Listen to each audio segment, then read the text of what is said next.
India mart इस company पर focus करते हैं। तिमाही आधार पर इंडिया मार्ट के आय में करीब 5% की बढ़ोतरी रही है। मुनाफे की बात करें तो यहां पर भी 14% की बढ़ोतरी रही। साथ ही मार्जिन्स में भी सुधार दिखा है। इस बार के नतीजों और ग्रोथ आउटलुक पर चर्चा करने के लिए अब हमारे साथ कंपनी के फाउंडर और सीईओ दिनेश अग्रवाल जी जुड़ चुके हैं। Mister Agarwal, good morning. अपना समय निकालकर ईटी नाउ स्वदेश के साथ जुड़ने के लिए शुक्रिया। सबसे पहले नंबर्स की ही बात करते हैं। फर्स्ट क्वार्टर FY25 के नतीजों की बात करें तो सीक्वेंशियल बेसिस पर ग्रोथ कंपनी ने काफ़ी अच्छा रिपोर्ट किया है। क्या आप हमें बता सकते हैं इसके फैक्टर्स क्या थे, इसके ट्रिगर्स क्या थे, और क्या ये ग्रोथ के फैक्टर्स सस्टेनेबल है अगले कुछ क्वार्टर्स के लिए? तो Q1 नंबर्स अगर आप देखें कंसोलिडेटेड बेसिस पे, तो collections 366 crore, revenue from operation 331 crore at 17% year on year growth, and deferred revenue at 1474 crore at 23% year on year growth. EBITDA has seen handsome jump up to 120 crores on the consolidated basis and 117 crores on the standalone basis. Same is the net profit. Cash generated from operating activities has been 136 crores, which is about 36%, 37% of the total collections. In terms of the customer, we have added about 1,500 new customers this quarter. बिल्कुल। इस तिमाही हमने देखा collection में कुछ धीमापन आया है, subscriber addition में भी स्लो ग्रोथ देखने को मिली है। क्या आने वाले समय में भी ये जो दिक्कत है वो कंटिन्यू रह सकती है?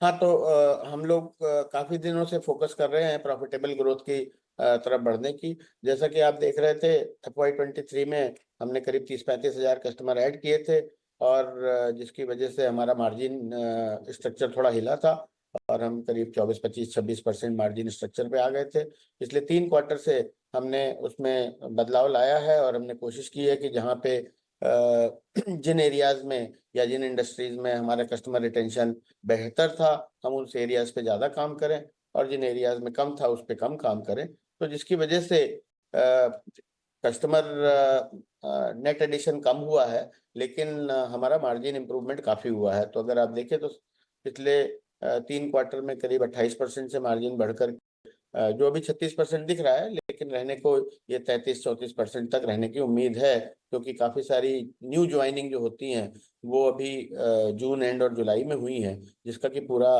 कॉस्ट इफेक्ट अगले 2 क्वार्टर में देखने को मिलेगा। तो ये मार्जिन जो 36-37% आया है, ये हमारे ख्याल से 33-34% पे स्टेबलाइज होने की उम्मीद है। बिल्कुल। और मिस्टर अग्रवाल, क्या आप हमें बता सकते हैं एल्गोरिथम में कौन से मेजर चेंजेस एक्सपेक्टेड है जिसके चलते चर्न कम होता हुआ नजर आ सकता है, और इसी के साथ अगर आप कोई टाइमलाइन बता सकते हैं इस चेंजेस के लिए? हाँ, तो एल्गोरिथम में एक तो हमें ये लगता है कि अब जब 2.25 लाख के आसपास कस्टमर हमारे पहुंच रहे हैं, वहाँ पे करीब 50% कस्टमर गोल्ड और प्लेटिनम है। तो 1 लाख से ज़्यादा कस्टमर गोल्ड और प्लेटिनम है, जो कि हाईली इंगेज होता है हमारे प्लेटफॉर्म पे। तो हो सकता है कि जब प्री कोविड अगर हम देखें तो ये नंबर 70,000 से भी कम था, 60,000 ही था। तो वहाँ से ऑलमोस्ट डबल हो गया है ये नंबर, जो कि बहुत अच्छी बात है प्लेटफॉर्म के लिए। प्लेटफॉर्म पे 50-60 हजार highly engage customer gold and platinum से बढ़ करके करीब 1 lakh customer gold and platinum का हो गया है। तो अब हम वहाँ पे शायद देख रहे हैं कि हो सकता है कंपटीशन थोड़ा कम करने की जरूरत है।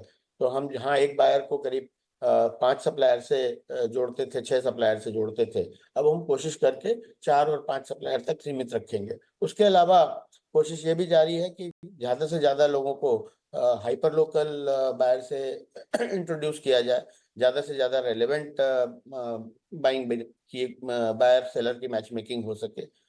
इसके अलावा हम लोग कैटेगरीज पे काफ़ी डीप काम कर रहे हैं, जो कि परमानेंट वर्क इन प्रोग्रेस रहता है। हमने कोविड के टाइम में काफ़ी सीखने को मिला, एक एक कैटेगरी में कैसे अंदर तक जा करके उसको ठीक किया जाता है, और उसका क्यूरेशन जैसे जैसे बेटर होता जा रहा है, वैसे वैसे अगर आप तो हमारा बायर साइड भी बेटर हो रहा है। पिछले क्वार्टर हमारा यूनिक बिजनेस इंक्वायरीज करीब 15% तक बढ़ा है।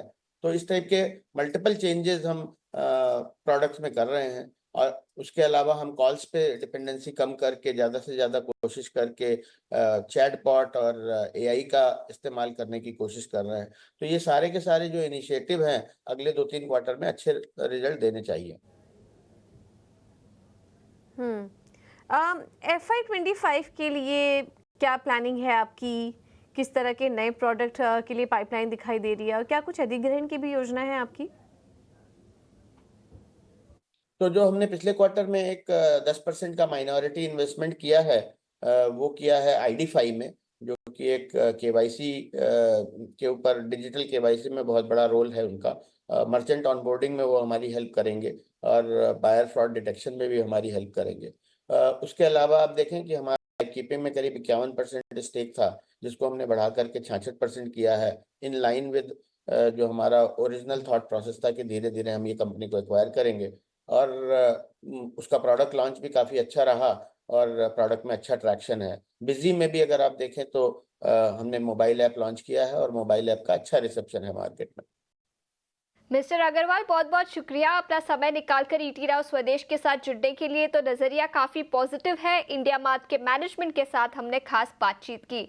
आगे बढ़ते हैं और इस बीच हमारे साथ मेहमानों को भी जोड़ लेते हैं इस शो पर। हमारे साथ रवि सिंह और नीलेश जैन जुड़ चुके हैं। अपना समय निकालकर ईटी राव स्वदेश के साथ जुड़ने के लिए बहुत बहुत शुक्रिया। काफ़ी स्लो ग्रोथ देखने को मिली इस तिमाही और स्टॉक 6% नीचे आ चुका है। नतीजे कुछ इतने खास नहीं थे, लेकिन क्या इसके बाद आप और ज़्यादा करेक्शन देख रहे हैं? इंडिया मार्ट की कंपनी कैसी लग रही है आपको? बिल्कुल देखिए, पूजा जी, अभी आशीषा जी ने इंटरव्यू लिया था और उस इंटरव्यू को मैंने भी बड़े अच्छे से देखा। मैनेजमेंट थोड़ा-सा यहाँ पर थोड़ा-सा वीक साइड पे ज़रूर हैं, क्योंकि प्रॉफिटेबिलिटी उतनी नहीं निकल पा रही है और नए चेंजेस उन्होंने कुछ करने की बात करी है, जिसमें कि ऐप है, ट्रैक्शन जिसको बढ़ाया है, कस्टमर फेस यहाँ पर थोड़ा-सा इंक्रीज़ कर रहे हैं, तो उसका एक इम्पैक्ट है। इस समय अगर देखें तो मार्केट इस इंडिया मार्ट में थोड़ी गिरावट आ सकती है, लेकिन लॉन्ग टर्म पे इसमें इतनी बड़ी गिरावट आने के संकेत नहीं दिखाई दे रहे। तो शॉर्टर पीरियड में अगर देखते हैं तो मुझे लगता है शायद आपको हो सकता है एक डिप, जो कि अभी थोड़ा-सा नेगेटिविटी यहाँ पर देखने को मिल रही है, तो थोड़ा डिप मिल जाए आपको। जो अभी 2950 के लेवल चल रहे हैं, ये गिर के 2800 और 2750 के आ सकते हैं। लेकिन अगर आप लॉन्ग टर्म निवेशक हैं तो बिल्कुल भरोसा रखिए, क्योंकि ये स्टॉक काफ़ी कॉन्फिडेंट साउंड करता है, धीरे-धीरे चलता है, लेकिन आपको रिटर्न वाइज़ जो है वो आपको बहुत ज़्यादा परेशान नहीं करता, बल्कि एक सेफ रिटर्न मार्केट में यहाँ पर देता हुआ नज़र आता है। अपसाइड टारगेट वापस से देखते हैं तो 3400 तक के देखने को मिलेंगे। तो ईटी स्वदेश फॉलो करते रहिए। बेस्ट लेवल आपको एंट्री के लिए मिलेंगे, बेस्ट लेवल आपको प्रॉफिट बुक करने के लिए भी मिलेंगे। फिलहाल टारगेट की अगर बात करें तो अभी 3400 का टारगेट है, लेकिन लॉन्ग टर्म का है और लगभग इसमें 8 महीने का समय लगेगा। शॉर्टर पीरियड में 2800 से 2760 के आसपास आता है, तो खरीदारी करनी है, स्टॉप लॉस लगाना है वहां पर 2700 का, और टारगेट, पहला टारगेट होगा 3200, दूसरा टारगेट 3400 रुपए। तो अगर शॉर्ट टर्म का नजरिया है तो 2780 2800 के आसपास आप खरीदारी कर सकते हैं। लेकिन अगर आपका लॉन्ग टर्म का नजरिया है तो बने रहिए, 3400 तक के लेवल्स इस स्टॉक पर दिखाई दे सकते हैं।